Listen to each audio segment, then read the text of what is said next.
A continuación, el señor viceministro de Salud Pública realizará la presentación de las autoridades que lo acompañan y luego su exposición sobre logros en inmunizaciones. Invitamos al doctor Luis Suárez Ognio, viceministro de Salud Pública.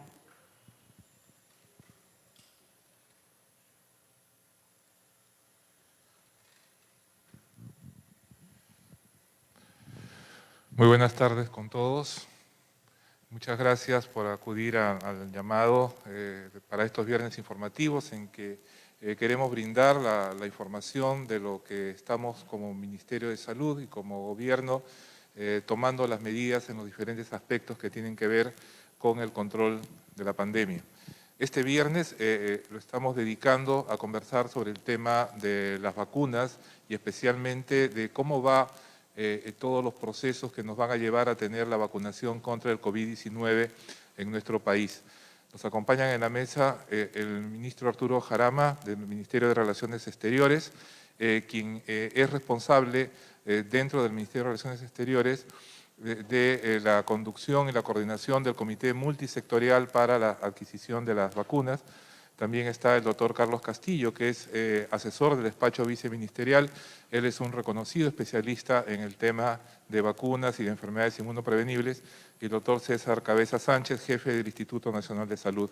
También nos acompañan otros funcionarios, el jefe del Centro Nacional de Control de Enfermedades, del CDC Perú, y otros funcionarios del Ministerio de Salud. Estamos en un proceso continuo, como ustedes saben, de poder adquirir las vacunas. Quisiera, por favor, que me ayudaran con la presentación.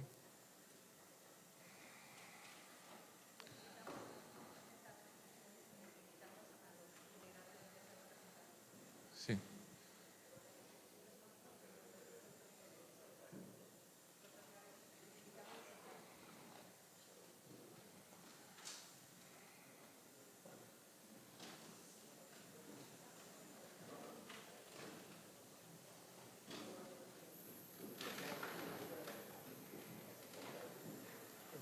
No, eso no.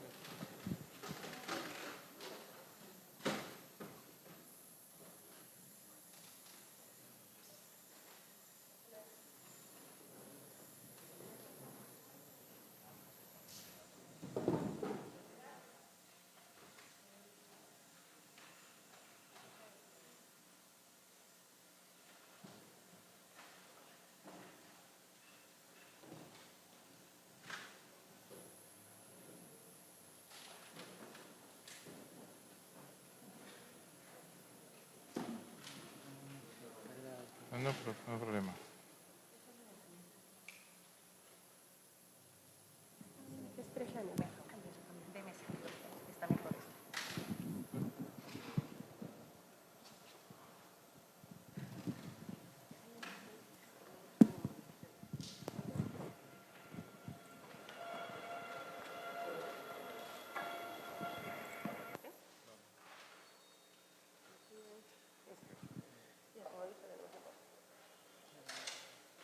Bien, lo primero que quiero comentarles,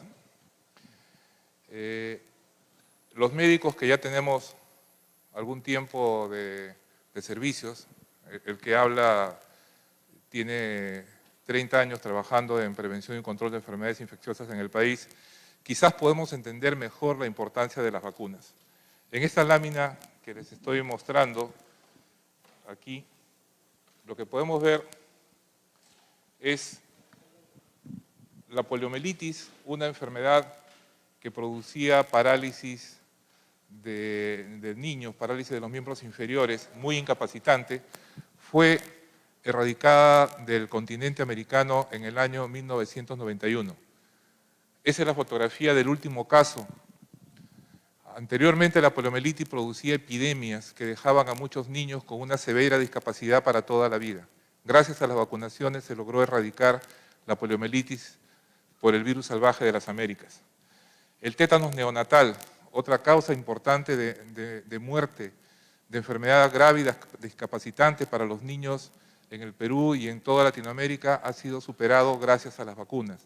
Los casos que se presentan ahora son muy esporádicos y la manera de control del tétanos neonatal es con la vacunación en las mujeres de edad fértil y en las gestantes, para evitar el tétanos neonatal. El sarampión fue eliminado el año 2000. Sarampión, una enfermedad también que se asociaba a gran mortalidad en los niños pequeños. La fiebre amarilla, que es un problema también en nuestra Amazonía. Estamos inmersos en un programa de control acelerado y cada año tenemos menos casos. La rubiola, otra enfermedad también prevenible por vacunas y que producía ceguera de niños. Los niños nacían con cataratas congénitas en un conjunto de síntomas que se conocían como el síndrome de la rubiola congénita. Gracias a la vacunación también fue eliminado del país. La hepatitis B, otra enfermedad inmunoprevenible, todavía existe en nuestro país, pero estamos luchando contra ella a través de las vacunaciones. Cuando un niño adquiere la hepatitis B muy pequeño, ese hígado va a ser dañado de manera muy intensamente. Muchos niños que tienen hepatitis B muy pequeños van a desarrollar en el futuro cirrosis y cáncer hepático. Niños con cáncer, como lo podemos ver en esa fotografía. La influenza, otra enfermedad inmunoprevenible que estamos también luchando contra ella año tras año. Todo esto les digo porque la vacuna es la mejor estrategia de la salud pública para la prevención y control de enfermedades. Tenemos que saber todos que las vacunas que son seleccionadas para su uso por el Ministerio de Salud son vacunas seguras, vacunas efectivas. Jamás vamos a utilizar algo que ponga en riesgo a la población. Y es por eso que se toman todos los cuidados, todas las fases de investigación que todos ustedes han escuchado, estudios preclínicos, investigación en fase 1, en fase 2, en fase 3, hasta tener la seguridad de que las vacunas que disponemos son las mejores para nuestra población. Solo unas décadas atrás, estamos hablando de antes de 1990, los años 50, 60, 70, los brotes de poliomielitis eran muy frecuentes en las Américas. Ahora solamente queda poliomielitis en algunas partes del mundo y en muy pequeños casos, muy pequeña cantidad de casos en el África y en algunas zonas del Asia. Pero estas epidemias como las que podemos ver a este lado, esos aparatos que ven ustedes eran lo que antiguamente le llamaban los pulmones de acero, que eran los equivalentes a los ventiladores mecánicos que tenemos hoy en día, ¿no? Los ventiladores mecánicos son modernos, aparatos modernos que hacen respirar a las personas que ahora están sufriendo de enfermedades respiratorias graves, como el caso del COVID-19. En esa época los niños tenían que ser ingresados a estas máquinas porque la poliomielitis podía inclusive afectar al sistema nervioso que controlaba la respiración y tenían que pasar por estas máquinas para poder sobrevivir.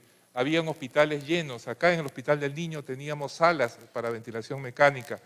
Gracias a las vacunas ya la poliomielitis no la tenemos en las Américas. Igualmente hemos tenido brotes de sarampión hasta los años 90.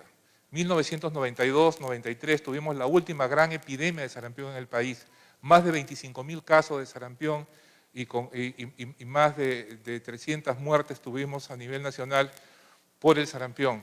Igualmente, gracias a la vacunación se ha eliminado.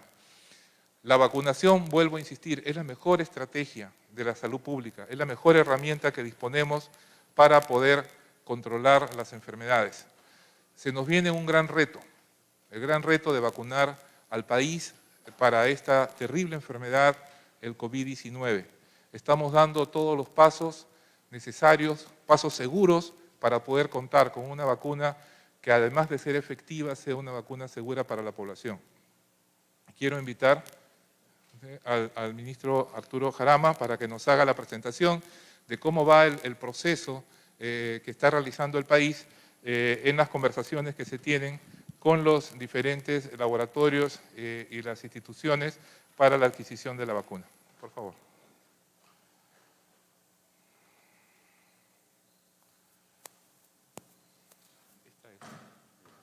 Esta es la presentación.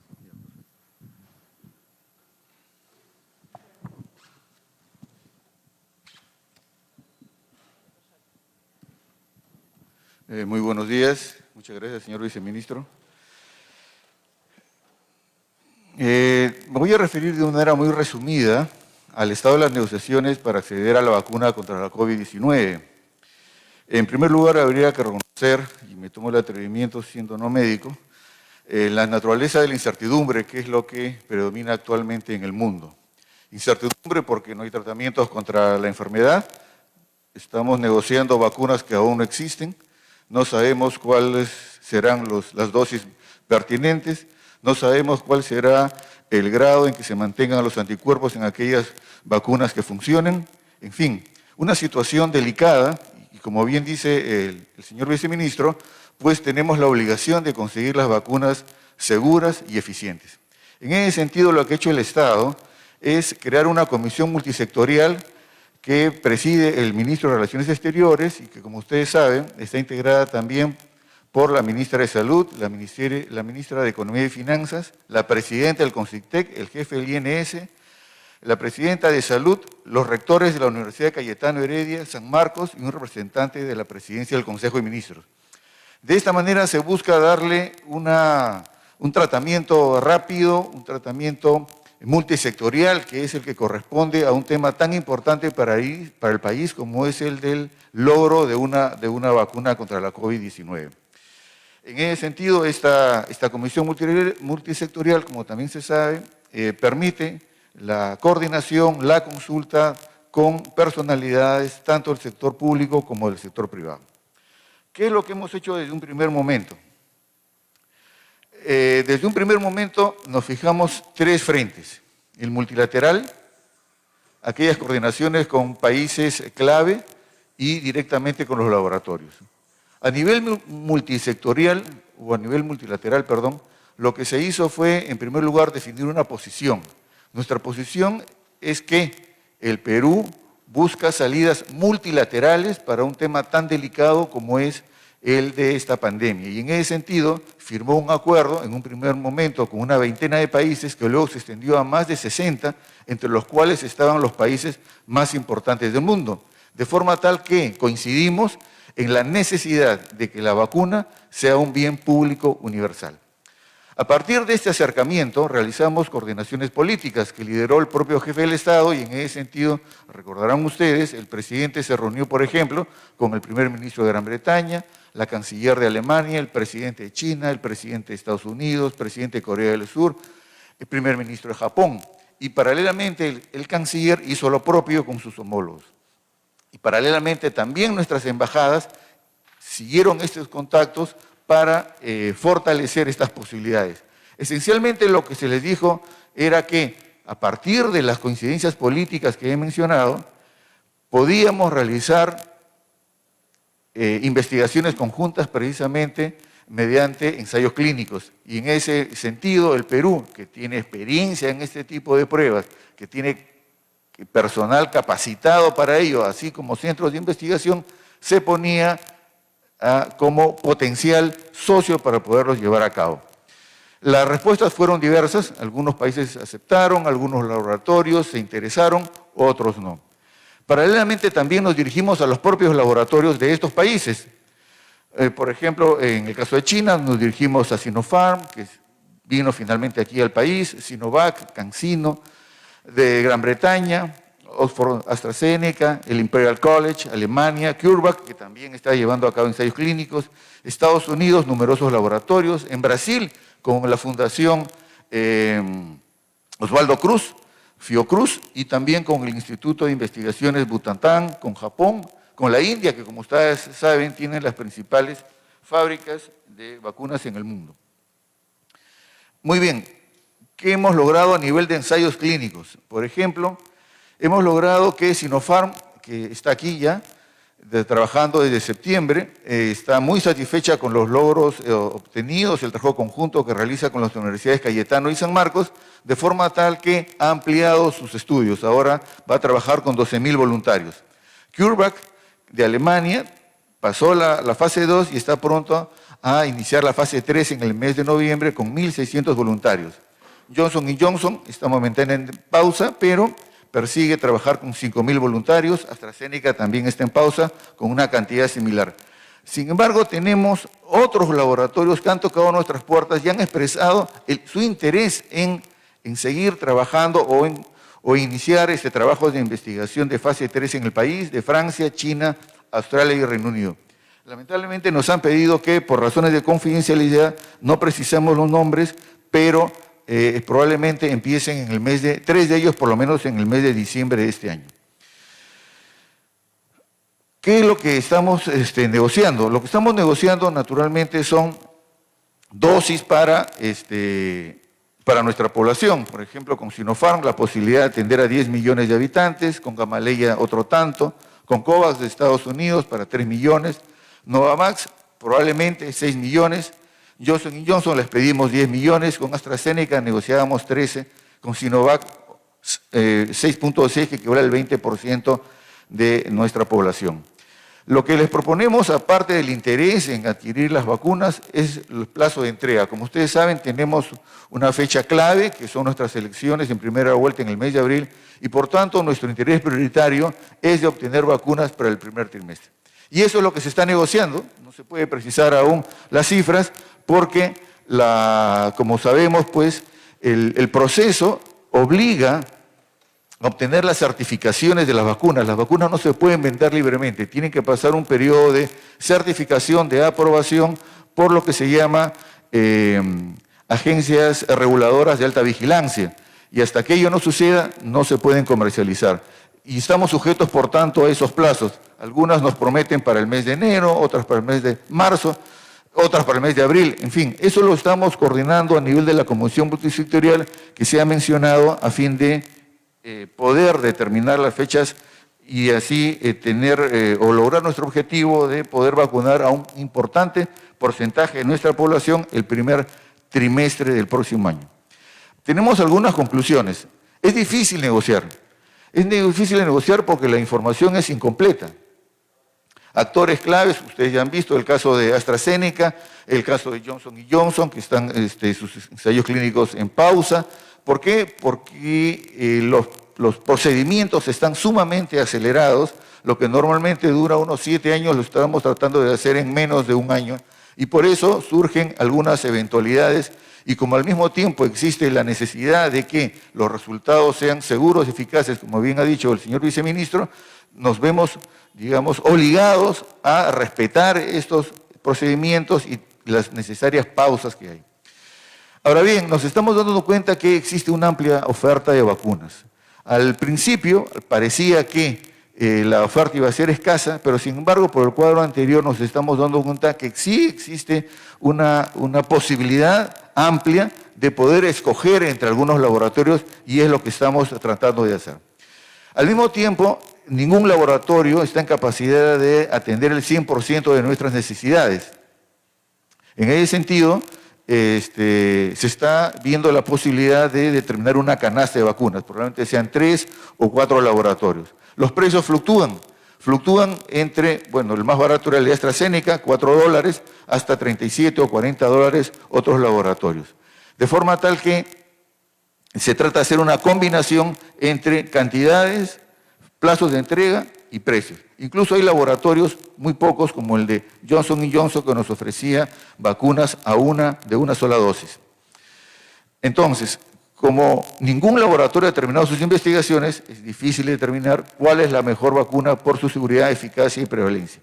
Por eso demoran en precisar los plazos de entrega y por eso hay que actuar con mucha cautela para lograr los acuerdos definitivos.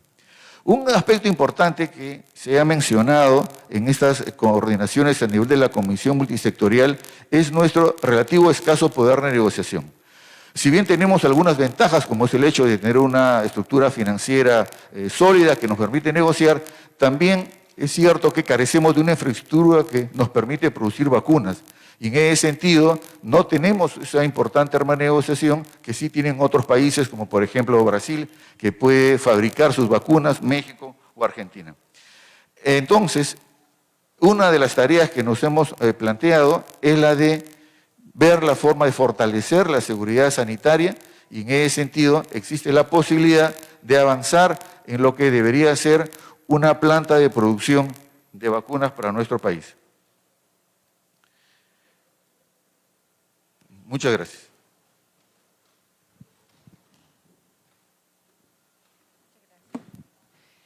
Agradecemos al doctor Arturo Jarama del Ministerio de Relaciones Exteriores. A continuación invitamos al doctor Carlos Castillo Solórzano, especialista en inmunizaciones y vacunas, quien nos va a dar a conocer el Plan Nacional de Vacunación COVID-19.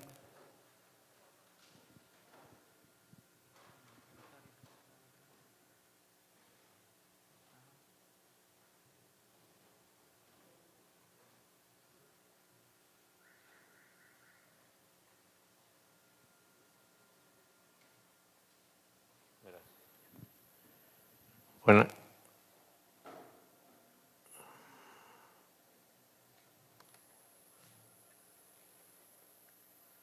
el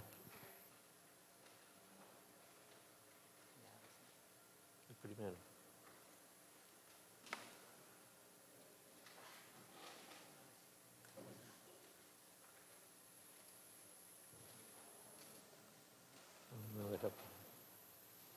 Ya. Bueno, buenas tardes. Muchísimas gracias por su asistencia. Vamos a hacer, como ustedes saben, recientemente ha sido publicado el Plan Nacional de Vacunación contra COVID-19 en el Perú. Este es un plan que tiene cerca de 12 componentes. Vamos a ver especialmente aquellos que son los principales.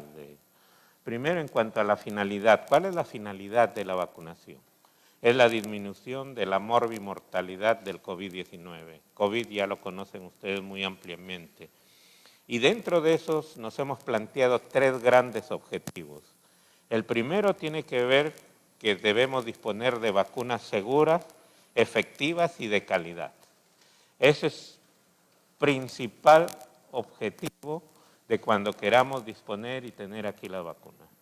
Y al mismo tiempo que cuando se administre tenemos que garantizar la bioseguridad en su administración. En segundo lugar, cuando vamos a ir administrando de la vacuna, tenemos que vigilar la seguridad de esta vacuna. Ustedes recuerden que estamos hablando de 22 millones de personas y entonces vamos a tener una gran vacunación de manera simultánea. Y más adelante les voy a mostrar de los eventos que pueden ocurrir y cómo nosotros debemos visualizarlos, porque si a todos los que estamos aquí nos vacunan simultáneamente, alguno que estuvo resfriado, ¿no es cierto?, estuvo incubando cualquier otra enfermedad, lo presenta el día siguiente y después se le está atribuyendo a la vacuna. Y por último, también, y esto va a ser con la ayuda y colaboración de ustedes, la adherencia de la población a la vacunación. Ustedes pudieron ver en la primera lámina que presentó el señor viceministro de cómo las vacunas han logrado no solo controlar enfermedades, sino eliminarlas y erradicarlas. Entonces ese es el impacto que tiene. Una de las primeras preguntas que se hacía era, ¿a quiénes vamos a vacunar? ¿No? Primero, uno de los esfuerzos que está haciendo la Comité Multisectorial es tratar de obtener vacunas para vacunar en el próximo año a la mayor cantidad posible de personas. Sin embargo, eso depende del cronograma, primero, que nos puedan suministrar. Segundo, que las vacunas en desarrollo, tenemos ejemplos que han entrado en pausa, continúen con su cronograma. Y tercero, que haya sido registrada por una autoridad regulatoria de alta vigilancia. Entonces, si todo sigue en marcha como pensamos con las vacunas que se vienen negociando, que fue presentado por el embajador Jarama, entonces podríamos decir que podríamos tener la disponibilidad. Entonces, en primer lugar, esto ya ha sido explicado varias veces, que queremos proteger la integridad del sistema de salud. ¿Y qué significa eso? Todo el personal de salud de todas las instituciones del sector. Y luego tenemos que asegurar el mantenimiento, el funcionamiento de todo el país, con los servicios, la continuidad de los servicios, que va desde la policía, bomberos, Fuerzas Armadas, etcétera, los servicios básicos municipales, etcétera. Luego, reducir la morbilidad severa y mortalidad con poblaciones de riesgo. ¿Quiénes son ellos? Los que tienen alguna comorbilidad, hipertensión, diabetes, etcétera, y también mayores de 60. Miren este detalle. No todas las vacunas que están en desarrollo están en fase clínica para todos los grupos de edad. Hay algunas vacunas que están en ensayo clínico de 18 a 55 años. Si nosotros queremos disminuir mortalidad, todos sabemos que fallecen los mayores de 60 y los que tienen comorbilidad. Entonces, ¿qué vacuna deberíamos tener? La que se está haciendo ensayos clínicos en esos grupos de edad. Entonces, eso es muy importante tener en cuenta. No todas las vacunas están para esos grupos de edad. Y luego, ya el resto de la población mayor de 18 años. Este es otro punto importante. En la actualidad, no hay vacuna que se esté haciendo ensayo clínico para menores de 18. Va a empezar ahora la vacuna de Pfizer de 16 años en adelante. Y posteriormente se van a hacer para los de los 12 años en adelante, ¿no? Y esto es un poco, si nosotros tuviéramos la vacuna antes de las elecciones, pues en cantidades suficientes estaríamos vacunando también a los miembros de mesa, ¿no? Perdón, luego lo que les comentaba, los grupos de adultos mayores, privados por libertad, comórbidos, profesores, comunidades indígenas. Lo que estamos tratando al menos es tener vacuna para estos dos grupos que vacunemos de manera simultánea. Es decir, no tener que esperar uno con el otro.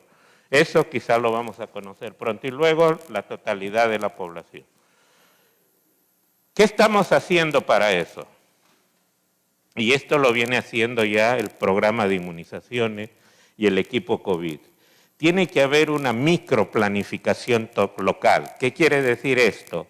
Que en cada localidad se junta salud, el Ministerio de Salud, Sanidad de Fuerzas Policiales y de Fuerzas Armadas, donde existan, y empiezan a planificar cómo van a vacunar esa área territorial.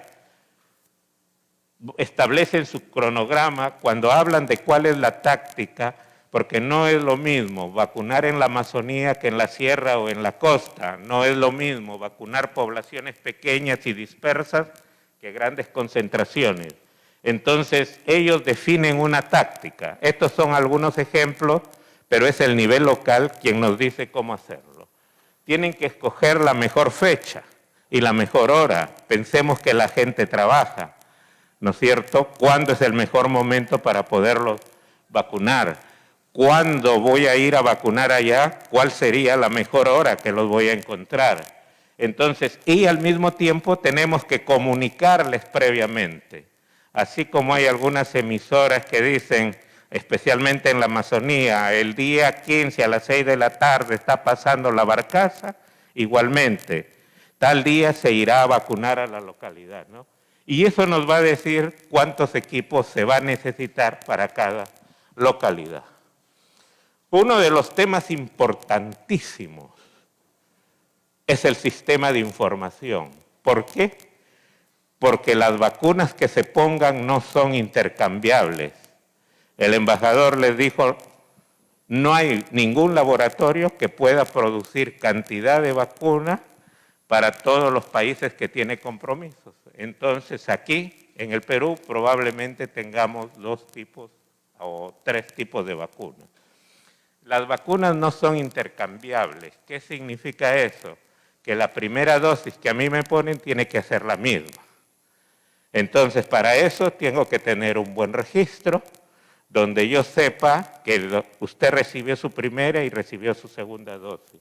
Lógicamente, tiene que ser un sistema informatizado, se va a basar en el DNI, afortunadamente el Perú, todos tenemos DNI, ligado a la RENIEC. Igual cuando van ustedes a un centro comercial, ponen el DNI, viene la información, en donde no haya internet por las empresas, estamos tratando de usar internet satelital, La herramienta va a ser digital, la entrega de un certificado de vacunación y vamos a entrenar a los registradores en la plataforma de la Escuela Nacional de Salud Pública.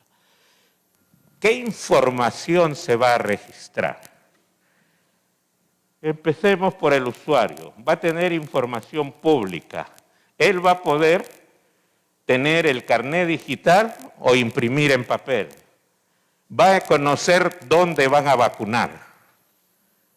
Va a tener el recordatorio, como son de vacunas de 2 dosis, el sistema le va a decir, ya pasaron los 28 días o 21 días, dependiendo del tipo de vacuna, le toca su segunda dosis. En el servicio de salud, el personal de salud va a tener información de la vacuna, guías de capacitación, van a poder notificar eventos que puedan ocurrir después de la vacunación, que no necesariamente son eventos adversos, notifica, se investiga y después se clasifica. Datos del paciente con comorbilidad. Si yo tengo diabetes, hipertensión, vamos a tener la gran base de datos que no sirve solamente para la vacuna. Para otras vacunas como influenza y otras atenciones futuras, va a poder análisis de la información.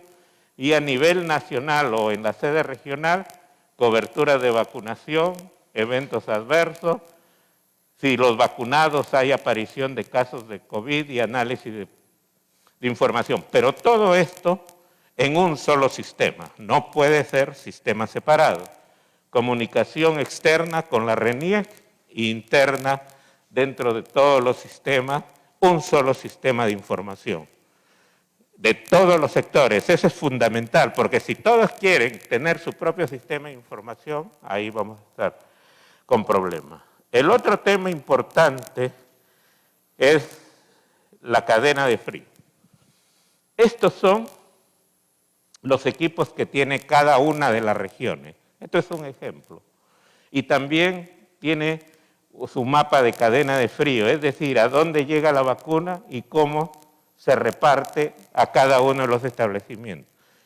Esto no es nuevo, esto se hace de hace muchísimos años porque tenemos el programa regular de inmunización, que es lo que nos ayuda a no tener los brotes de la primera diapositiva que ustedes vieron. Son cámaras, congeladores, refrigeradoras, termos y equipos de cadena de frío. Sin embargo, esto es para el programa regular, pero hay capacidad disponible y que se va a ampliar, se está solicitando equipos adicionales para los servicios de salud, para las regiones y el almacén central aquí en Lima de Cenares. El otro tema importantísimo, y en esto ustedes tienen que ayudarnos, que son los que se llaman los ESAVI. El gran fracaso de la vacunación en la pandemia de influenza es que todos los ESAVIs que ocurrieron se reportaron como evento adverso. ¿Qué es un ESAVI? Un ESAVI es un evento que ocurre después de la administración de la vacuna, ¿sí? Que causa preocupación y supuestamente atribuido a la vacunación e inmunización. ¿Qué quiere decir? Yo me vacuno ahora, salgo, me caigo de las escaleras y se denuncian. A veces ponen, ¿no? Evento post-vacunal, porque le dio un mareo, se cayó de las escaleras y eso la culpa la tiene la vacuna. Está bien, hay que reportarlo, hay que notificarlo, pero se investiga. Luego yo llego a la conclusión y digo, no es un evento adverso. ¿Cuáles serían los eventos adversos? Y esto es muy importante. Un evento adverso es cuando está relacionado con el producto de la vacuna. Ustedes deben escuchar ahora de los dos laboratorios que están en pausa, donde les dicen, ¿cómo es el evento adverso? ¿Está relacionado a la vacuna o no? Puede ser la vacuna muy buena, entonces, pero la calidad, una cosa es tener un buen producto y otra cosa es la calidad en su producción. Estos dos son relacionadas inherentes a la propiedad de la vacuna. Sin embargo, puede haber errores programáticos. ¿Qué quiere decir esto? Que en el transporte de la vacuna fue mal empaquetada, por eso la vacuna es importante que sea trasladada por gente que conoce, que sabe, que lo viene haciendo, para evitar contaminaciones. Segundo, cuando se administra, ¿no? Para que no aparezca celulitis, para usar la buena técnica de administración de la vacuna, casi todas hasta ahora van a ser intramuscular. Después, para eso tenemos que capacitar bien al personal de salud, que se está haciendo a través de la plataforma de la Escuela Nacional de Salud. La otra relacionada con la ansiedad e inmunización. ¿Cuándo aparece esto? Cuando se vacuna contra el papilomavirus. Se vacuna a adolescentes, una niñita se desmaya, colectivamente todos los amiguitos también se desmayan. Una se pone pálida, todos se ponen pálidos. Entonces, y después dicen, en la vacuna, ¿no? Puede ser el rumor, hay que investigarlo, no es que se deje investigar. Y también los eventos coincidentes. A mí me vacunaron ahora, pasó algo y se atribuye a la vacuna, pero después que se investiga un evento coincidente. Es decir, se tiene que notificar el ESAVI, que es como el caso sospechoso de COVID, por ejemplo. Pero después se confirma, ¿no es cierto?, o se descarta. Igualito es aquí. Finalmente, la información y comunicación a la población.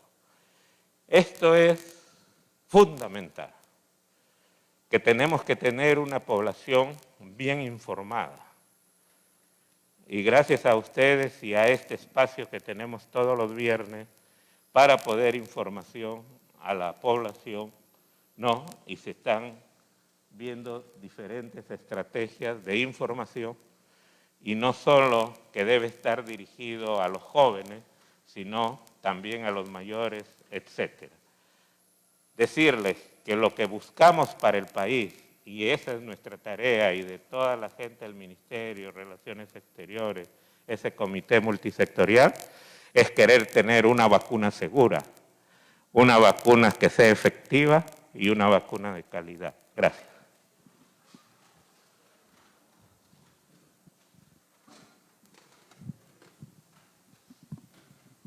Muchas gracias, doctor Carlos Castillo. Vamos a invitar a nuestras autoridades a tomar su ubicación respectiva para dar inicio al bloque de preguntas.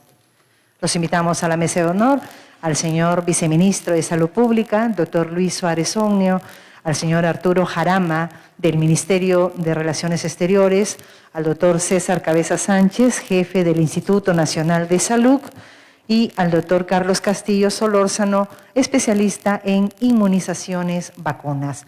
Para el bloque de preguntas vamos a iniciar de acuerdo al orden de llegada. Recuerden que es una sola participación para que puedan participar todos nuestros colegas de los diferentes medios de comunicación. Adelante, Juan. Buenas tardes. La primera pregunta es de Katia Cruz, de Canal N. ¿Qué tal? Muy buenas tardes. La pregunta sería, ¿cuáles son las razones por las que se cancelaron las negociaciones con las vacunas de Oxford y cuál está más cerca de conseguir el Perú? ¿Y cuál está más cerca de conseguir nuestro país para la vacuna? ¿De qué laboratorio?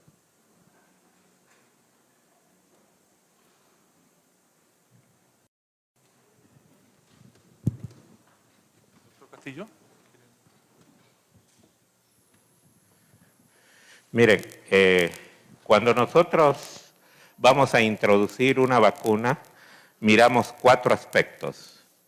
Primero, si la vacuna es una prioridad, ¿no es cierto? Y si vamos a querer controlar o eliminar la enfermedad. Ese es uno. El segundo aspecto es mirar las características de la vacuna. ¿Sí? Y tercer lugar, el suministro. Y cuarto punto, es como lo que hemos visto ahora, lo que es la factibilidad programática operativa. Dentro de las características de las vacunas, ¿qué estamos viendo ahora? Es una vacuna que está en desarrollo. Tiene que cumplir su fase 3, pero ahora esta vacuna va a ser introducida o va a ser implementada su uso como una vacuna de emergencia. Ese es un concepto. Vacuna de emergencia. En segundo lugar, que esta vacuna vamos a conocer los eventos adversos que pudieran ocurrir en corto tiempo, porque lo que vamos a tener es información de 4 meses después o 3 meses después que se termina el reclutamiento para fase 3. No vamos a conocer eventos adversos de largo plazo. En segundo lugar, vamos a conocer que en ese periodo es la respuesta del nivel de anticuerpos. El FDA, por ejemplo, para registrar esta vacuna, yo les comenté que esta vacuna tiene que registrarse, la va a registrar como vacuna de emergencia con un 50% de protección. En el Perú que tengan al menos un 70%, y eso es un poco de lo que miramos. En tercer lugar, lo que miramos es la memoria inmunogénica, porque todavía esta es una enfermedad nueva. Estamos escuchando que la gente pierde anticuerpos a los 3, 4 meses de manera pronta, ¿no? Pero a mí me interesa saber cuál es la memoria que me da determinada vacuna para que de tal manera que cuando yo esté frente al virus pueda poder responder. Entonces, eso es lo que continuamente estamos pidiendo información. Ustedes el embajador mostró como con 13 laboratorios y conversamos con ellos, algunos nos dan información, otros dicen no, todavía es confiable, otros nos piden que nos esperemos y otros nos ponen sobre la mesa ya para firmar acuerdos, ¿no? Entonces, pero no podemos firmar un acuerdo si es que no nos proporcionan información adicional, al menos de seguridad, y que eso es muy importante para la población. ¿Perdón? ¿Ah? No, lo que ocurrió con AstraZeneca es que ellos nos pusieron plazo para firmar hasta el martes pasado. Entonces, nosotros pedimos varias cosas, ¿no? Primero, que nos entreguen la información de la fase 3, porque ellos están haciendo ensayos clínicos en Gran Bretaña, que han continuado, que nos den esa información sobre seguridad. Adelanto. Segundo, que se levante lo que había puesto el FDA en pausa, este estudio aquí en América, porque este estudio en las Américas es diferente el grupo de personas que el de Gran Bretaña. Aquí era mayores de 18 en total y personas con comorbilidad, ¿no? Entonces, en ese sentido, era de querer tener esa información aquí.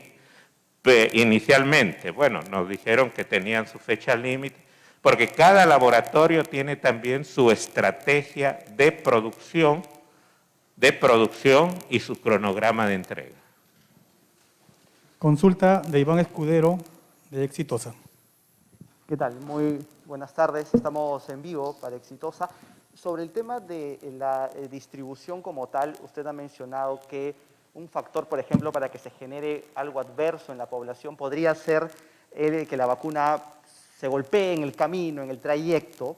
Esto es importante saber. Y le consulto eso porque también, aprovechando la presencia del doctor Cabezas del INS, por ejemplo, con las pruebas serológicas rápidas, se supo que un mal reporte que hizo el INS finalmente acabó distribuyendo pruebas rápidas dañinas o fallidas. En todo caso, ¿qué podría asegurar a la población que cuando se tenga la vacuna esto no ocurra y finalmente no se coloque a la población algún elemento negativo para su salud? Si nos podría dar esa aclaración, por favor. Gracias. Gracias por la pregunta. En principio, la razón por la cual el Ministerio de Salud es el ente rector y quien planifica todas las acciones es por la experiencia que tiene manejando vacunas. No es primera vez que vamos a hacer esto. Todos los años vacunamos a más de 1 millón de niños y el Ministerio de Salud adquiere vacunas permanentemente y tiene toda una cadena de distribución, logística y enfermeras entrenadas en el uso correcto de los equipos y de la vacunación. Y no solamente eso, sino que están en entrenamiento y supervisión permanente, ¿no? Entonces, esto es lo que nos permite garantizar que la vacuna va a llegar con la mejor calidad. Cuando el doctor Castillo se refería a los ESAVIS, recuerden que los ESAVIS son eventos supuestamente atribuidos a la inmunización, requieren una investigación de inmediata. ¿Por qué? Porque la mayor parte de ellos son eventos coincidentes, eventos no relacionados con la vacuna, pero sí se sabe que una mala interpretación de los datos podría paralizar a la vacunación y poner en riesgo a la población de la enfermedad. En muchos países se ha pasado esto, ¿no? Se atribuía a la vacuna a un evento adverso, se suspendía la vacunación, la epidemia continuaba y morían muchos niños por la enfermedad porque no fueron protegidos, ¿no? Por eso la importancia de una adecuada información a la población, de que la población sepa que las vacunas son seguras y que el Ministerio de Salud está velando para que esto sea de esta manera, ¿no? No es algo tan sencillo como que si se golpea la caja o no, ¿no?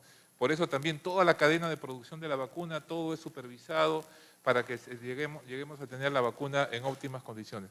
Paso al doctor César Cabezas para la segunda parte de su pregunta.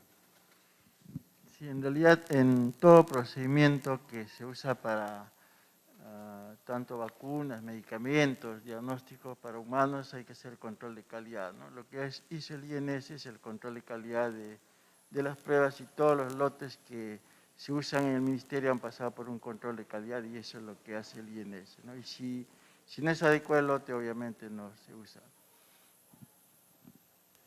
Consulta de Álvaro Cabreras de Panamericana.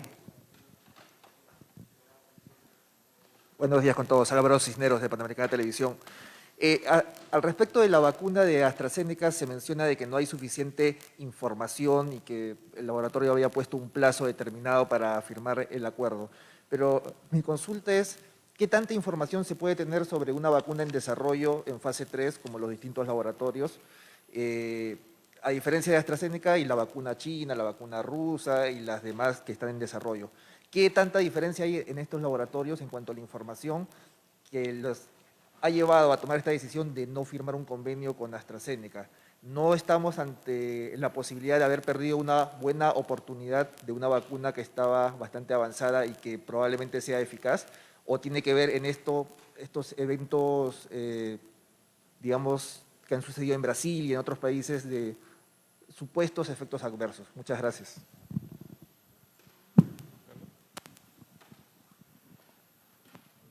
Mire, para el desarrollo de las vacunas ahora se están utilizando diferentes tecnologías. Dentro de las 4 principales están las vacunas que se desarrollan para obtener una proteína. Eso es en primer lugar. En segundo lugar, hay vacunas que utilizan un vector viral, ¿no? En tercer lugar, tenemos vacunas estas que se llaman genéticas, que son de ARN mensajero o de ADN. Y tenemos las vacunas que son de virus completo, que pueden ser inactivadas o pueden ser de virus vivos atenuados. Entonces, ahí hay otras. La peruana, por ejemplo, utiliza un vector bacteriano, ¿no? Que es una salmonela. Entonces, cada una de esas vacunas que ahora se están produciendo van a tener diferentes resultados. Y además, para su desarrollo, utilizan diferentes tecnologías, ¿no? Y después, en la producción, será también de manera diferente. Entonces, es lo que tenemos, hay diferencias en el tipo de respuesta. Por ejemplo, la vacuna de virus inactivado, que es la vacuna que es muy similar a la influenza, hay experiencia de eso. Todos nosotros nos vacunamos todos los años con la vacuna contra influenza. También la de proteínas y vector viral. Sin embargo, vacunas como son las genéticas es por primera vez que se están desarrollando. Entonces, eso tenemos que ir mirando, qué va presentándose en el día a día. No se trata de decir una vacuna de un país o otro país. No, aquí no hay país. Aquí hay ciencia, aquí hay tecnología. La mejor vacuna es la que buscamos que llegue para el Perú. Consulta de Mauricio Sagástegui de UCI-TV. Buenos días con todos, ¿qué tal? El presidente del Consejo de Ministros, Walter Martos Ruiz, mencionó que el Ejecutivo contempla que las actividades económicas y de entretenimiento reabran en un 100% para noviembre y diciembre. También se habla ya de una segunda ola de contagios inminente. Ahora, además de ello, el panorama es un poco complicado y se ha visto que muchas personas que llegan a las playas las abarrotan. Ante este panorama, como lo mencioné en un momento, ¿Cuál es la posición del Ministerio de Salud con respecto a esto? Y además, si creen conveniente que sería reabrir el 100% de estas actividades económicas y también de entretenimiento. Y por último, si creen que la vacuna es la solución. Muchas gracias por la pregunta, muy importante. El Ministerio de Salud, a través de sus órganos técnicos, especialmente el Centro Nacional de Epidemiología, Prevención y Control de Enfermedades, conjuntamente con el Instituto Nacional de Salud, realizan la vigilancia de la epidemia. ¿A qué me refiero? A través de diferentes indicadores, como son nuevos casos que se identifican, el número de hospitalizaciones, fallecidos, etcétera, hacen el monitoreo permanente de la situación de la epidemia. Esta información es llevada a la reunión del Consejo de Ministros de todos los miércoles, que es el espacio donde se analiza y se toman las decisiones para el desarrollo de los diferentes niveles de la apertura económica en el país. Estamos en una época, como ustedes ya muy bien lo saben, de disminución sostenida de la incidencia. Todos los indicadores apuntan a que están disminuyendo y entonces eso es lo que nos ha permitido empezar a aperturar diversas actividades económicas. Sin embargo, mantenemos la alerta, permanentemente la alerta, vigilando lo que está pasando en cada lugar del país, de tal manera que si se incrementara el riesgo en algún momento, pudiera tomarse las medidas pertinentes de protección. O sea, vamos a seguir con la apertura, se van cada vez a abrir más actividades. Debo decir que cada una de estas actividades pasa también por un comité de evaluación donde se está revisando cómo aperturar y cuáles son las medidas de seguridad que deben mantenerse. Pero siempre en alerta. Lo que estamos viendo que está ocurriendo en Europa, esta segunda ola que se ha presentado en casi la totalidad de los países europeos, a ellos les ha sorprendido. Nadie pronosticó que iba a haber esta segunda ola en Europa y ellos la están sufriendo, están investigando las causas, no están claras las causas, tiene que ver aparentemente una desescalada muy rápida, la apertura muy rápida de establecimientos y eso nos obliga a ser más cautos y prepararnos. Estamos, ya el plan segunda ola está listo, debe ser, la resolución que lo aprueba debe salir en las próximas horas y eso nos permitirá empezar a trabajar, como les digo, con mucha cautela. Respecto a que si la vacuna será la solución o no, aprovecho para responder una pregunta que se nos está haciendo mucho, que es si la vacuna será obligatoria o no. Y déjenme explicar esto. Nosotros como Ministerio de Salud, nosotros somos los obligados a poner la vacuna a disposición de la población, porque es nuestra responsabilidad ofrecer la mejor medida posible de prevención. Cada persona es libre de decidir si se vacuna o no, y en el caso de los menores de edad serán los padres, cuando tengamos vacuna para niños, los responsables de decidir si se vacuna o no. Pero esto tenemos que entenderlo en lo que es el riesgo individual. Si yo me siento en riesgo de enfermar, yo como individuo me vacuno. Pero también tenemos que ver el riesgo poblacional. Mientras más personas estén vacunadas en una comunidad, se va a lograr detener la transmisión de la epidemia. Si hay menos personas vacunadas, la probabilidad es que la epidemia siga circulando y que le llegue a las personas no vacunadas. Entonces, además de una decisión personal, yo me vacuno para protegerme, también es una decisión responsable como ciudadano de que mientras más personas estemos vacunadas, vamos a poder impedir que el virus siga circulando. La vacuna es una herramienta más, no es la única, porque no existe una vacuna en el mundo para ninguna enfermedad que sea 100% efectiva. Siempre va a haber una proporción de personas que van a seguir, digamos, susceptibles. Pero en la medida que todas las demás medidas, el distanciamiento social, el uso de mascarilla permanentemente, el ordenamiento del medio y el respeto por las normas que se indiquen, todas van a coadyuvar a que podamos controlar la enfermedad. Una sola medida no es suficiente. Consulta de Luis Morocho de Latina. Buenas tardes. Bueno, viceministro, quería consultarle, por favor, una precisión. A la izquierda, viceministro. ¿Qué tal? ¿Cómo está? Buenas tardes.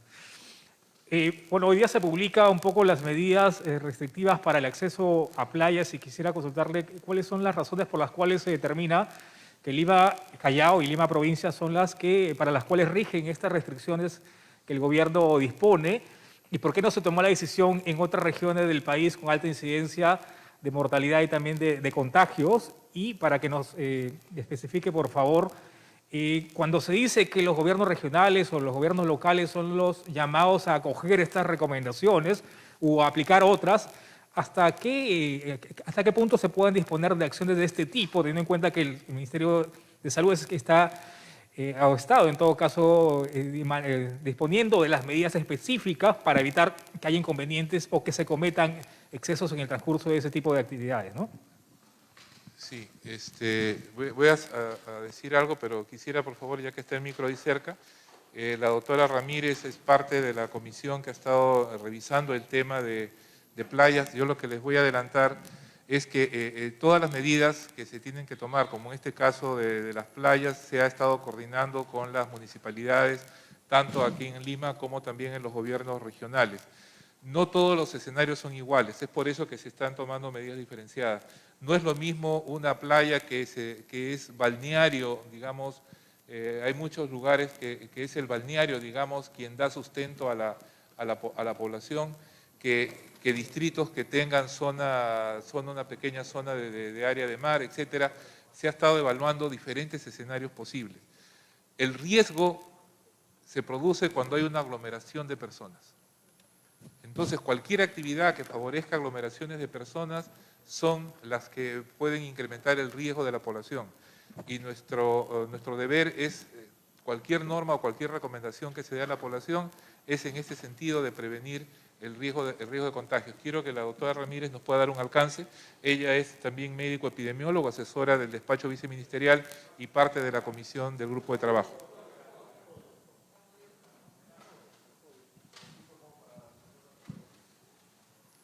La doctora Gladys Ramírez. Sí, muy buenas tardes. Efectivamente, como dice nuestro viceministro, el tema de las playas, y estamos previa a la temporada de playas, generalmente el Ministerio de Salud de manera regular maneja año a año un programa de playas saludables y que obviamente es parte de lo que se comunica cada año en la temporada de playas, que es el mes de diciembre. Sin embargo, estamos en un tema y en una nueva convivencia de lo que es vivir en el modo COVID, como se dice, y en este sentido, previa a la temporada de playas, teníamos que preocuparnos de cómo va a ser este comportamiento a nivel de las personas. En sí, las playas, tanto la arena, el sol, etcétera, no constituyen, diríamos, un riesgo para la población. El problema del riesgo somos las personas. Somos las personas que acudimos a la playa en mayor o menor proporción y quienes somos las que nos encargamos de llevar la enfermedad. Obviamente, si no se cumple el tema de que no haya aglomeraciones, de que mantengamos el distanciamiento correspondiente, el distanciamiento, que mantengamos el uso de mascarilla, que tengamos la precaución de lavado de manos, usando ya sea a través de la desinfección con alcohol gel o con agua o jabón, esto es lo que constituye el riesgo frente a las playas. Este es un tema, como ustedes saben, las playas son dependencia y corresponden a los gobiernos locales.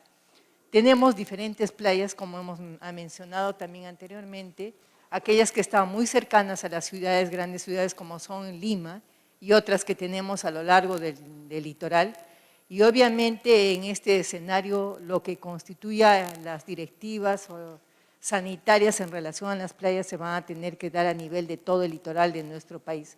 Obviamente estamos en una etapa previa a la temporada de playas y lo que se ha trabajado conjuntamente desde el Ministerio de Salud y de todo lo que es la presidencia del Consejo de Ministros ha sido en consulta de manera permanente con los alcaldes de los diferentes distritos que tienen playa a continuación, incluyendo también el alcalde de Lima Metropolitana. Es así que se ha trabajado y se está haciendo como una primera etapa.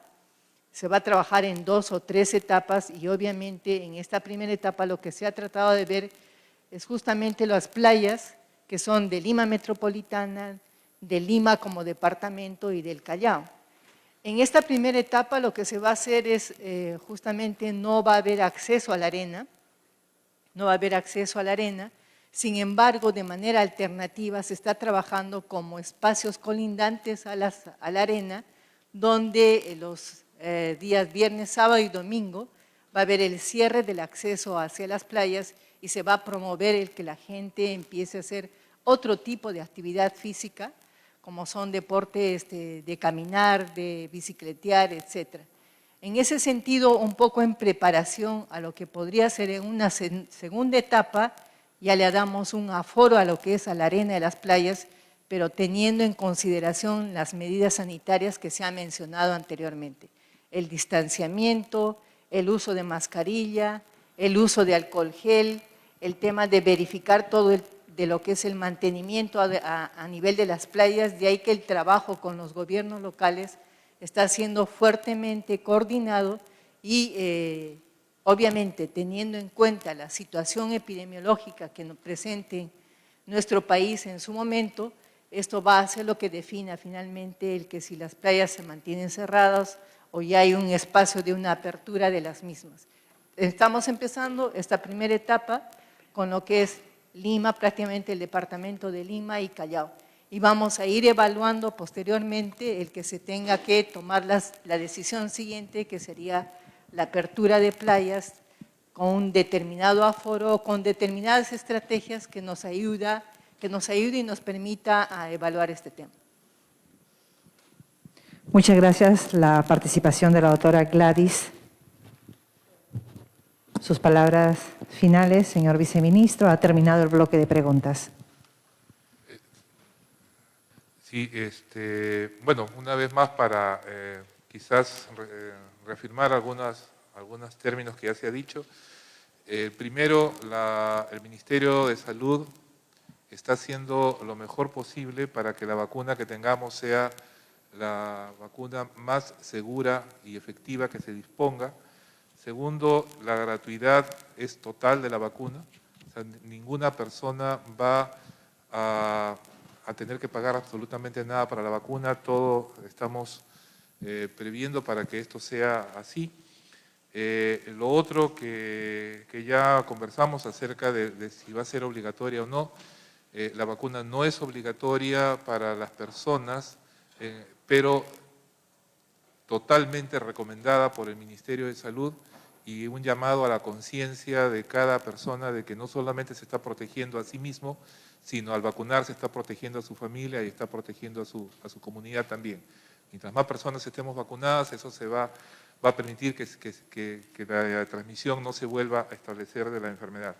Lo otro que quiero advertirles a toda la población es que ya empezaron a circular algunos mensajes en algunas regiones que están ofreciendo que van a proveer la vacuna a determinadas empresas o instituciones. Todas las vacunas se van a canalizar a través de los ministerios de salud de todos los países. La vacuna contra el COVID-19 no se va a comercializar durante el año 2021. O sea, no va a haber ningún tipo de vacuna que se va a comercializar a través de laboratorios privados. Toda la vacuna que se produzca en el mundo va a ser distribuida a través de los ministerios de salud de los países para poder organizar la vacunación. Así que tengan mucho cuidado de algunas personas inescrupulosas que puedan estar ofreciendo algunas vacunas en cualquier parte del país. Esto hay que denunciarlo inmediatamente porque eso se trata de una estafa que pueda hacer algo contra la salud. A través de los canales que conocemos del Ministerio de Salud, de los establecimientos de salud del país, es que se va a realizar la vacunación cuando la tengamos. Y a ustedes, los medios de prensa, siempre agradecerles porque si no fuera por ustedes no podríamos llegar a toda la población para dar los mensajes, para que sigamos cuidándonos. Mientras exista transmisión en la comunidad, existe el riesgo de que nuevamente aparezcan casos graves y fallecidos. Así que no bajemos la guardia, mantengámonos siempre en alerta, siempre con mascarilla al salir de la casa, evitando grupos, distanciamiento social y cuidándonos todos, sobre todo a las personas mayores que sabemos que son las más vulnerables. Muchas gracias a todos por su atención. Muchas gracias a nuestras autoridades que integran la mesa de honor, asimismo a nuestros periodistas de los diferentes medios de comunicación. La sesión informativa ha terminado. Muchas gracias.